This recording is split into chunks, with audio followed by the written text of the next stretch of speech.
Okay, good morning everyone. In the previous class, we have discussed about the different types of sewerage systems and also the systems of sanitation and the factors affecting the generation of sewage flow. Okay, and the different advantages and disadvantages of the separate, combined, and partially combined sewerage systems. Okay, so I'll just run through the slides. Okay, so these are the things we have gone through in the previous presentation. Okay, separate system, combined system, and the suitability of the systems. Okay, then how to estimate the sanitary sewage, the quantity and its generation. Okay, it is a direct function of population. Okay, and these are the factors which affect the quantity of sewage flow, that is population, type of area, rate of water supply, infiltration and exfiltration. Okay, so this infiltration and exfiltration we have gone through in the previous class. Okay, so today we will talk about the design period and also the estimation of the stormwater quantity. Okay, so design period, this term you have also studied in water treatment plant and while studying water treatment units. Okay, so the design period is the future period for which the provision is made in designing the capacities of the various components of the sewerage system or sewerage scheme is known as design period. Okay, so that means we have to design the underground sewers, the manholes, street inlets and diversion works, then sewage treatment plant units like screening chambers, sedimentation chambers, grid chambers, etc. Okay, so that has to be designed considering the future population into account. So normally the design period for the water and wastewater treatment units is in between 20 to 30 years. Okay, so that is why in most of your numerical problems you will predict the future 20 to 30 years population considering the present given population. Okay, so design period is important because we have to design these system carefully, because these are costly and it is very difficult for the expansion, because most of the things are constructed below the ground. So we'll be having many constraints like excavation, diversion of the traffic, and you know damaging the people's properties and some litigations. So the design period has to be carefully considered before planning the sewerage and water treatment plant facilities. Okay, so the following design period can be considered for different components of sewerage scheme. Okay, so laterals which are less than 15 centimeter diameter, so it has to be considered until full development. The trunk or main sewers should be designed for a period of around 40 to 50 years. The treatment plants 15 to 20 years. Of course, the treatment units can be again upgraded based on the requirement, or if any new technology emerges, or if the pollution control board make the stringent norms for the release of the pollutants. So accordingly we have to upgrade the treatment units to treat the wastewater effectively. Then pumping plants or pumping units for a period of up to 5 to 10 years, because the pumps gets wear and tear and the efficiency gets reduces, and at the same time it requires more power, so it is quite costly. That's why we have to maintain the pumping units, and the design period is of 5 to 10 years. Okay, so variations in sewage flow. Okay, so unlike the water supply flow, it is not constant in practice but it varies.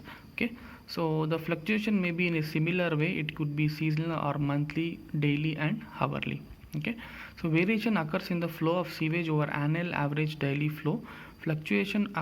fluctuation in flow occurs from hour to hour and from season to season. This we have also seen in case of water supply. So that means whenever you have a festival season or something, so we require more water. That is, you might have observed this in case of the Holi festival and all, so wherein much of water is required, and also other festivals, so wherein the demand of the people is more. Then the flow could be hourly. Okay, so it will be shown in a curve, like in early morning people will have a lot of activities in their house, like bathing, cooking food and all. At that time the water consumption is more, and sewage generation is also more. And as soon as the people come back to their homes in the late evening, so then also the water consumption will be more. Okay, so that is the hourly variation. Okay, so the as soon as the sewage flows in the sewer lines, more and more sewage gets mixed due to the continuous increase in the area being served by the sewer lines. Okay, so this will also lead to the reduction in the fluctuations, and the lag period goes on increasing. Okay. The magnitude of variation in the sewage quantity varies from place to place, and it is very difficult to predict, because so it depends directly on the people's lifestyle, the type of industries and the type of areas served. Okay, so that's why it becomes little difficult to predict the quantities and fluctuations. Okay, the seasonal variations are due to climatic effect, that is, more water is being used in summer than in winter. Okay, so the seasonal variations should also be taken into account while designing the sewers. The daily fluctuations are the outcomes of certain local conditions involving habits and customs of the people. Okay, so like I told you, in India, so people require more water during the festivals, and especially here we have a ritual of washing our vehicles and all at a particular days. At that time maybe we require more water, so that's why it depends on the habits and customs of the people. And also in countries like USA, so Monday is called as a washing day, so that means they reserve a particular day in a week for washing. So more amount of water is required on that particular days. So in India, however, Sunday or other holidays involve activities which permit greater use of water. That is, most of the times we spend our time in indoors, and also we may have some activities on holidays and all, so we require more water. Okay, hourly variations are observed. Okay, so during the consumption of the water in different hours of the day. Okay, so this curve represents the typical hourly variations in sewage flow. Okay, on the x-axis you can see the time, on the y-axis you can see the the flow rate. Okay, this curve represents the water demand. Okay, so that means you can see in the early morning, so we will have a first peak, and as the day passes, okay, so the demand goes on decreases. Again in the evening, when the people and all they come back to their houses, so they require water, maybe for bathing and other purposes.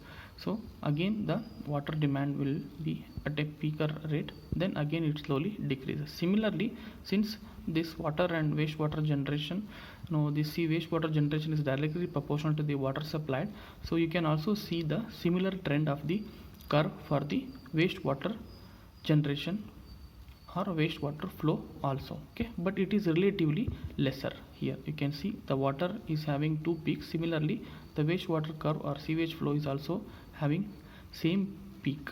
Okay, and this is around that is the sewage flow is around 70 to 85% of the water supplied. That's why it is little less here. Okay, in this curve. Okay, so that is the first peak flow generally occurs in the late morning. It is usually about 200% of the average flow, while the second peak flow generally occurs in the early evening between 6 and 9 p.m. So that is the inference which can be drawn out from the curves which we have seen in the previous slide. Okay, the minimum flow occurring during the night after 12 or early hours of the morning is generally half of the average flow. So that is for the obvious reason that people will sleep during the night, and the flow of the water will be usually lesser. Okay, So what is the importance of these flows? Okay, so these flows are so very important because in the case of design of sewers, so we'll mainly talk about the two important types of velocities for which the sewers has to be designed. So one is called as self-cleansing velocity and non-scoring velocity. Here, the sewer must have ample capacity to carry the maximum flow and also to ensure sufficient velocity to produce the self-cleansing velocity, which would be available in case of minimum flow. So what is this self-cleansing velocity? It means that in the sewage we also have the around 0.1% of the solids, like which we have seen in the previous slides, that sewage contains 99.9% of water and 0.1% of the solids. If these solids starts to settle, then slowly during the low flows it will start to settle.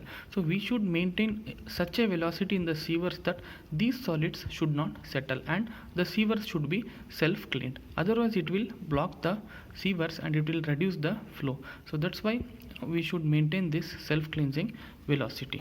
Okay, so the minimum self cleansing velocity should be maintained in the order of about 0.45 meter per second at the time of minimum flow, that is assumed to be 1/3 of the average flow. That means even at the low flow conditions in the sewer, there should be a minimum self cleansing velocity so that the solids should not settle in the sewer, causing blockages and choking problems. Okay, the designer should also ensure that a velocity of 0.9 meter per second is developed at least at the time of maximum flow and preferably during the average flow period also. Okay, so and this is a very critical stage. That means we should maintain such velocity that the solid should not settle, and also we should maintain the limiting velocity or non-scoring velocity also, so that due to the abrasive action of the solid, the pipe material should not get damaged. Okay, so that is called as non-scoring velocity. So we'll talk about these velocities maybe in next stages while we talk about the design of sewers in detail. As of now, you just understand that the sewers has to be designed carefully for both self-cleansing velocity and limiting velocity or non-scoring velocity. Okay, so quantity of storm water flow. How to estimate this storm water flow? Okay, so when rain falls over the ground surface, a part of it percolates onto the ground, a part of it is evaporated in the atmosphere, and the remaining part overflows as storm water. Okay, so this you have witnessed. Okay, whenever the rainfall occurs, okay, so whenever the soil is dry, when the rainfall occurs onto the land, so some part of it gets percolate into the ground depending upon the permeability of the soil. Okay, if the soils is having more and more pores, initially the more amount of water gets percolated, and some part of the water is gets evaporated in the atmosphere, and the remaining part whatever is there, so that will be overflowing as the runoff, or you can say it as a storm water. Okay, so here the quantity of storm water is very large as compared with sanitary sewage. That is, you might have seen in most of the cities, so and especially in these monsoon season, you can see the parts of Kerala and the coastal cities like Mangalore, Udupi and all, it is getting flooded. Okay, so that is because of the huge quantity of storm water which is generated due to the continuous rainfall. That's why it is very we should carefully design the sewer systems, okay, so as to effectively carry both storm water as well as sewage to avoid flooding. Okay, but in extreme cases, if the rainfall exceeds a particular limit, okay, so due to the natural phenomena, due to heavy rainfall or due to climate change, sometimes even though if you take care, sometimes the flooding happens. Okay, so it is very difficult to avoid in case of extreme conditions, but still we should carefully design taking the maximum flows into account. Okay, so what are the factors which affects the storm water quantity? Okay, so the most important factor is rainfall intensity and duration. That means if the rainfall intensity is more and the quantity, and if the duration is also more, then quantity of storm water generated will also be more. And the area of catchment. Okay, so area of catchment means it depends on the, like I told you, depends on the porosity of the material on which the rainfall occurs. Okay, if it is a plain land, then most of the water gets percolated, and if it is a hard or concrete pavement, then very less water gets percolated and more water will be coming out in the form of runoff. Okay, so that is the it depends on the area of the catchment, also slope and shape of the catchment area. Okay, this is for the obvious reason that if you have a valley, then if the rainfall occurs, then the more water flows in, okay, to that area. Okay, if the area is flat, then the less runoff occurs. Okay, and the nature of soil and the degree of porosity, like I told you in the previous slide, that if the soil is having more porosity, more water percolates into the water, and if the porosity of the soil is less, the less water percolates, that will result in more runoff. Okay, and initial state of the catchment. Okay, sometimes the catchment may be wet, or the catchment may have more porosity, and the catchment may have the different types of soil. Okay, so based on that, the quantity of storm water will be more or less depending upon the state of the catchment. Okay, so that is it is explained here. You can see if the intensity is more, the rainfall will be, the quantity of storm water will be more. If it is less, then it will be less. Okay, then harder surface yield more runoff than soft rough surfaces. Okay, so that means I told you that the hard surface like hard pavements or concrete pavements will have more runoff than the rough surface, and the greater catchment area will generate more amount of storm water. Okay, so fan shaped and steep areas contribute more quantity of storm water. In addition to the above, it also depends on the temperature, wind, humidity, etc.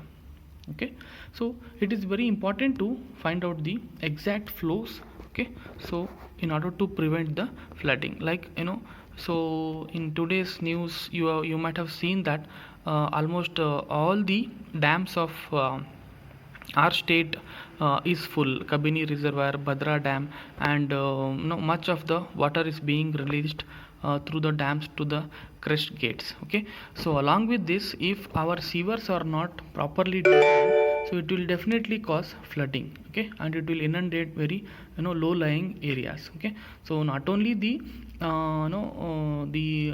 dam water will inundate the areas of the city and cause flooding. If you do not properly design the sewers, taking the storm water into account, then that may also lead to the flooding. So that's why we should carefully design the sewers. Okay, so now let us see a small video illustration so as to understand the separate system and combined sewer. Okay, so this is credits to Metropolitan Sewer District of Greater Cincinnati area. So they have demonstrated using this white. Okay, so we have studied this separate and combined sewer.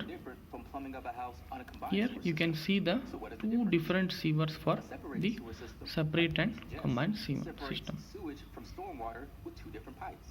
The pipe carrying sewage or wastewater is called a sanitary sewer, even though there is nothing sanitary about what is inside it. In a typical house, the sinks, tubs, and toilets drain into a pipe called a building sewer. For a house on a separated sewer, the building sewer connects to the sanitary sewer. The sanitary sewer collects wastewater from many homes and buildings and takes it to a treatment plant. The wastewater is cleaned and released to a stream or river. The other pipe of the separated sewer system is the storm sewer. Storm water is water produced by rainfall or melting snow. Outdoor drains, such as downspouts, driveway drains, and street drains, connect to the storm sewer. Stormwater pipes are much larger than sanitary sewer pipes because storms produce much more water than the amount of wastewater produced by people living in a house.